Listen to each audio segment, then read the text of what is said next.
Hello guys, welcome back to another quick Ace and Review series episode, although maybe I should just call this the quick review episode, because you're not actually going to see an Ace tanker match, but like a pretty good match that showcases what this vehicle is all about, because today we're taking a look at the KPZ 68, that's just how I'm going to call it.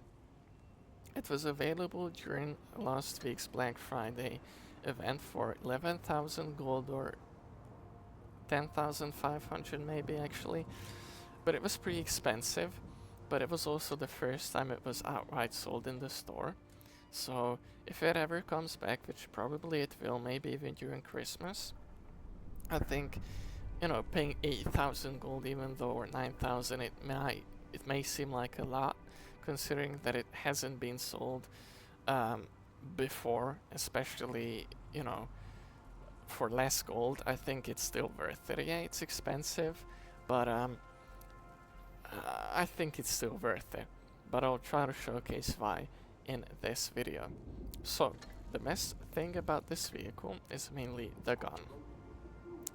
As you can see, it has an insane 380 damage per shot, which is very, very impressive. Now, it's not Chimera levels of insanity. Obviously, that vehicle has 440, but it's still very, very strong for a tier 8 medium. It also has decent penetration numbers, although I'm not running Cali, mainly because it doesn't have heat as secondary, but I'll actually might try running Cali on it because the standard penetration 200 is pretty especially considering that it's AP.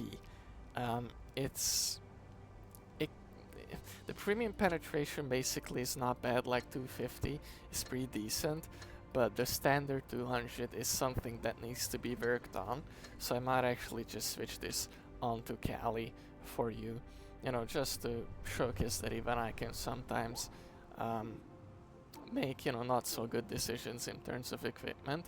Also, as you can see, it has improved suspension in the equipment tab, which is pretty unique and cool. Obviously run this instead of the improved optics 100%. But yeah, so the main thing about this vehicle is the gun. It has okay DPM, and as you can see now, it has decent penetration.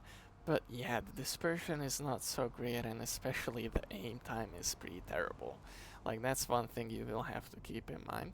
But it also has 9 degrees of gun depression, and just in a second I'll showcase that that's very important because it actually has good third armor.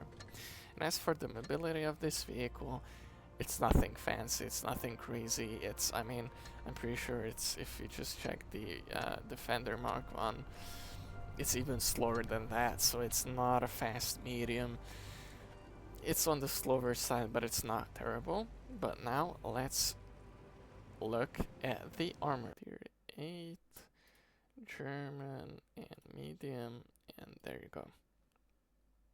So the armor of this vehicle, look at that. Now, obviously it's only 200 millimeters, which is not that impressive, but even if we switch to the premium rounds, yeah, it's very strong. Even if you put Kelly on, as you can see, when it's using all of its 9 degrees of gun depression, yeah, good luck trying to pan that thing. Sure, there's some weak spots, especially in the mantlet, some random spots, and on the cheeks as well, but even the cupolas are very, very hard to hit.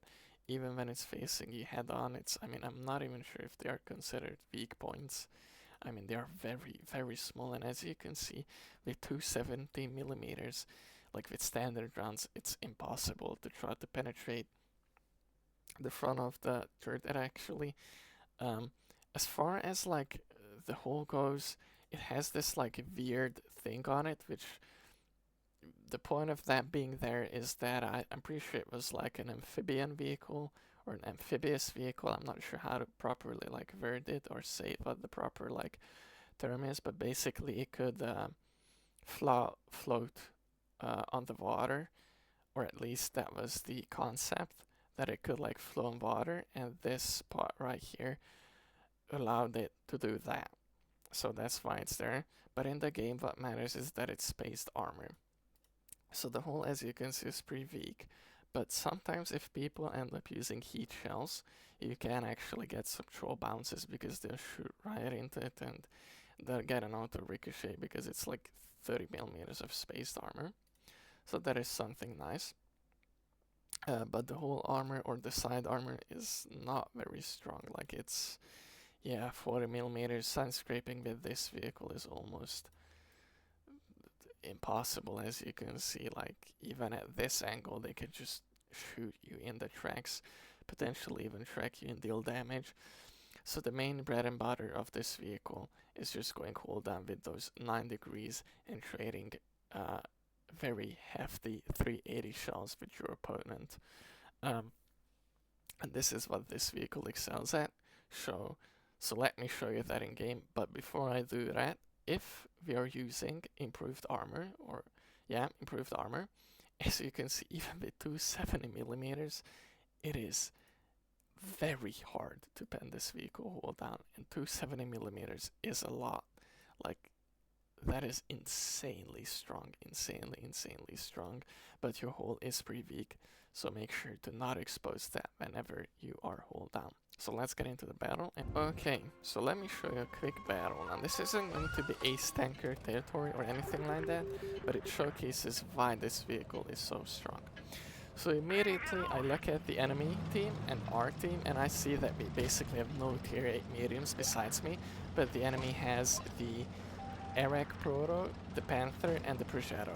So I'm just looking at my team, looking at what they're doing, and I decide, yeah, it's pretty pointless to go medium side because they'll just devour us if I just go there with like the Comet and whatnot.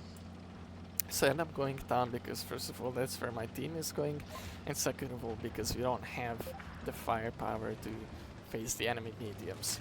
But on this side of the map, this vehicle is actually, Ethan ends up trolling his shot. But even on this side of the map, this vehicle can actually work pretty well. Now I don't know what this enemy ammo is doing, but the whole point is that we have 9 degrees of gun depression, which is very good for this position of the map, and we also have a lot of turret armor. Like even the enemy heavies can't pen us, so actually coming here is not a bad idea with this vehicle. And I try to get a shot into the E10, had to switch to premium rounds, but yeah, as you can see, the Panther has no chance of cutting up through our turn, and we can just play our style with this vehicle. Just whenever we have the shell ready, we just poke the 380 damage and go right back into the to the cover, and that's what this vehicle is all about. Just whenever you have, you know, the shell reloaded, just peek,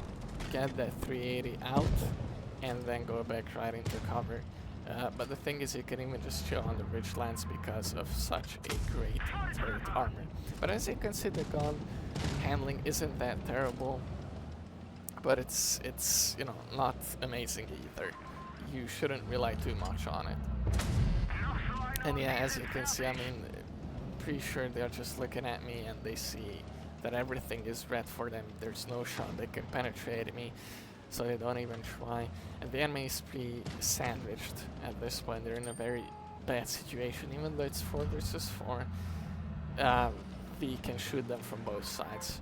And the ammo potentially sees that and ends up just YOLOing out, thinking maybe it's a good play if they get aggressive, but he is not counting with me and RT-34-1.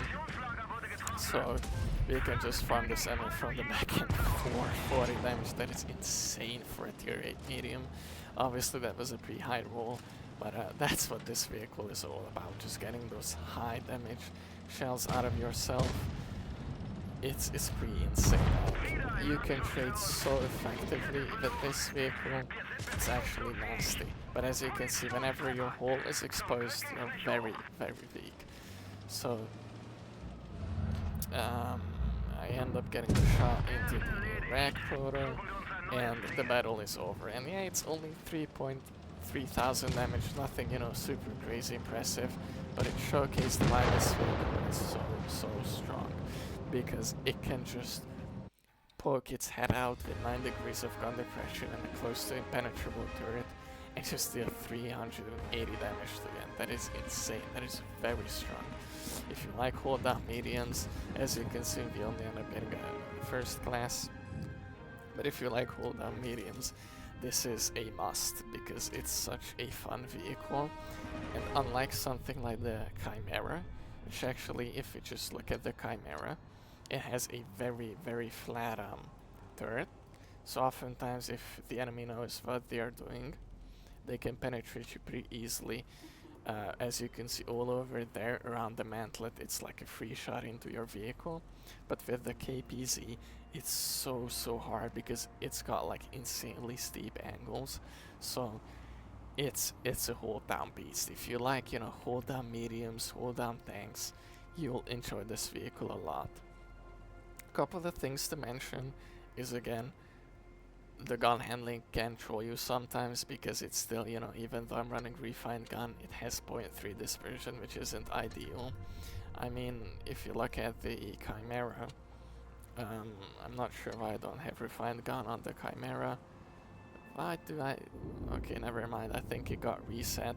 But even with refined gun, the Chimera has 0.27, but this vehicle actually has 440 damage per shot, which is considerably more than 380. So the gun handling isn't the best, but it makes up for it in terms of gun depression and third armor, and it's a very fun vehicle that is extremely capable in the right hands. So yes, it's kind of expensive, it's kind of a new tank, that's why mainly, but I honestly recommend picking it up if you enjoy these higher damage per shot, hold down vehicles. You'll really enjoy it in my opinion. So I hope you liked this video. If you did, make sure to leave a like down below, and if you want to see more of my content, please consider subscribing. Thank you very much for watching.